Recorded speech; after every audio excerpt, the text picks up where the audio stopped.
Parliament సమావేశాలంటే ఏముంది? 3 వాయిదాలు, 6 వాకౌట్లు, కాదంటే గౌరవ సభ్యుల అరుపులు, కేకలు, నిరసనలు, నినాదాలు. ఇంతే కదా అని ఎవరైనా అనుకుంటే అనుకోవచ్చు. తప్పు కాదని చెప్పలేం. అవును మరి, సీయింగ్ ఈజ్ బిలీవింగ్ అని కదా అంటారు. సో పార్లమెంటు సమావేశాలు ఎప్పుడు జరిగినా అందరం చూస్తున్నది అదే అయినప్పుడు కళ్ల ముందు కనిపిస్తున్న చిత్ర విచిత్ర విన్యాస వికారాలను కాదని అనడం కుదరదు. మాజీ ఉపరాష్ట్రపతి వెంకయ్యనాయుడు వంటి పెద్దలు పలు సందర్భాల్లో పార్లమెంటు పనితీరు పట్ల ఆవేదన వ్యక్తపరిచారు. నిజానికి గత కొంతకాలంగా పార్లమెంటు పనితీరు నానాటికి తీసుకట్టు నాగంబొట్టు అన్నట్టు దిగజారుతూనే ఉంది. రెండో అభిప్రాయం లేదు ఇందులో. అయితే శుక్రవారం ఏప్రిల్ 4న ముగిసిన పార్లమెంటు బడ్జెట్ సమావేశాలు ప్రారంభంలో ఎలా సాగినా చివరి వారంలో వక్ఫ్ సవరణ బిల్లుపై పార్లమెంటు ఉభయ సభల్లో జరిగిన చర్చ సందర్భంగా కొంత భిన్నమైన సంతోషకరమైన వాతావరణం సభలో కనిపించిందనే అభిప్రాయం సర్వత్రా వ్యక్తమైంది. అవును, మన కళ్లను మనం, మన చెవులను మనం నమ్మలేనట్టుగా ఉభయ సభల్లో చాలా లోతైన చర్చ జరిగింది. సుదీర్ఘ చర్చ తర్వాత ఉభయ సభలు బిల్లును ఆమోదించాయి. నిజమే, చర్చ సందర్భంగా అధికార విపక్షాల మధ్య తీవ్ర వాగ్వాదాలు, విమర్శలు, ప్రతి విమర్శలు షరామామూలుగానే ఉన్నాయి. అయినా ఈసారి సభ సంథింగ్ స్పెషల్ అన్న ఫీలింగ్ అయితే మిగిలింది.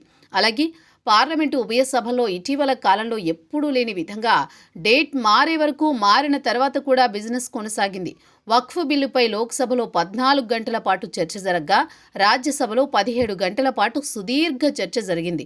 రాజ్యసభ చరిత్రలోనే ఇది అరుదైన విషయమని చైర్మన్ జగదీప్ ధన్ఖడ్ పేర్కొన్నారు.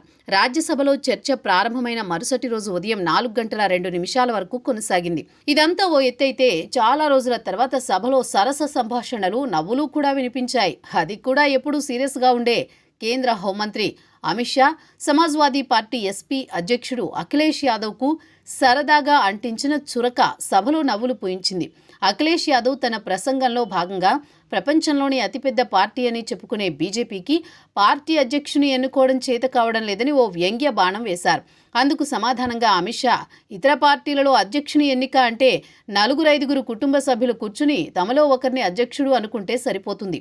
కానీ బీజేపీ అధ్యక్షుని ఎన్నికలో 12 కోట్ల మంది సభ్యులకు భాగస్వామ్యం ఉంటుంది.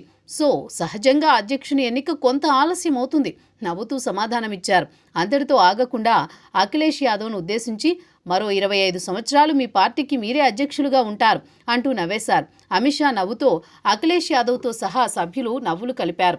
ఇప్పుడు ఈ రీల్స్ సోషల్ మీడియాలో బాగా వైరల్ అవుతున్నాయి. నిజానికి ఒకప్పుడు పార్లమెంట్లో హాస్యోక్తులకు కొదవ ఉండేది కాదు. ఇప్పుడు ఎప్పుడూ ఇలా జన్మానికో శివరాత్రి.